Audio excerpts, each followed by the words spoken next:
প্রধানমন্ত্রী শেখ হাসিনা বলেছেন, দেশের তরুণরা যাতে প্রতিযোগিতামূলক বিশ্বের উপযুক্ত হিসেবে গড়ে ওঠে সেজন্য সরকার প্রযুক্তি ও কারিগরি শিক্ষায় বেশি জোর দিয়েছে। এই খাতের ব্যয়কে বিনিয়োগ হিসেবেও আখ্যা দেন তিনি। সকালে গণভবনে এসএসসি ও সমমান পরীক্ষার ফল প্রকাশ অনুষ্ঠানে কথা বলেন তিনি। শিক্ষামন্ত্রী ও বোর্ডের চেয়ারম্যানরা ফলাফলের সারসংক্ষেপ প্রধানমন্ত্রীর হাতে তুলে দেন। পার্থ রহমানের প্রতিবেদন। এবছর এসএসসি ও সমমানের পরীক্ষার ফলাফলের সারসংক্ষেপ সকালে গণভবনে প্রধানমন্ত্রী শেখ হাসিনার হাতে তুলে দেন শিক্ষামন্ত্রী মুহিবুল হাসান চৌধুরী নওফেল। এ সময় ৯টি সাধারণ শিক্ষা বোর্ড, মাদ্রাসা ও কারিগরি শিক্ষা বোর্ডের চেয়ারম্যানরা তার সাথে ছিলেন। জীবনের প্রথম বড় পরীক্ষায় উত্তীর্ণ শিক্ষার্থীদের অভিনন্দন জানান প্রধানমন্ত্রী শেখ হাসিনা। তিনি বলেন, উন্নত ও সমৃদ্ধ দেশ গড়ার লক্ষ্যে কারিগরি শিক্ষাকে বেশি গুরুত্ব দেওয়া হয়েছে, যাতে নতুন প্রজন্ম বৈশ্বিক প্রতিযোগিতায় নিজের জায়গা করে নিতে পারে। শিক্ষায় যে অর্থ ব্যয় হয় সেটা হচ্ছে বিনিয়োগ।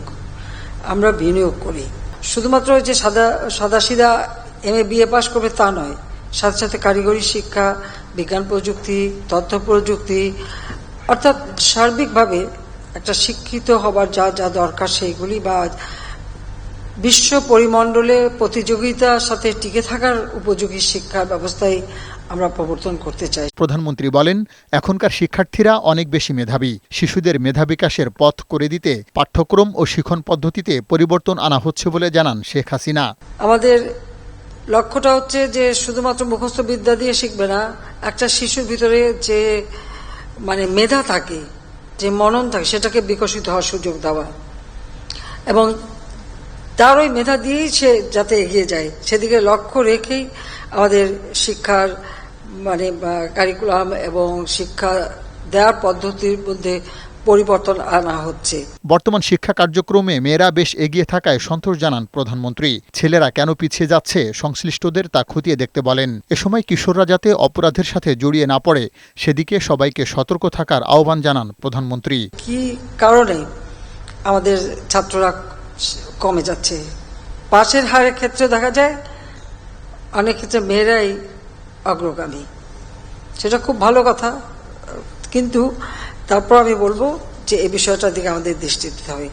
আমরা তো ঠিক সঠিক সময় বিনামূল্যে বই দিচ্ছি, আমরা বৃত্তি দিচ্ছি এবং প্রাইমারি থেকে এখন তো উচ্চশিক্ষা পর্যন্ত বৃত্তি আমরা দিয়ে যাচ্ছি, উপবৃত্তি দিচ্ছি। ইদানিং একটা দেখা যাচ্ছে কিশোর গ্যাং নামে।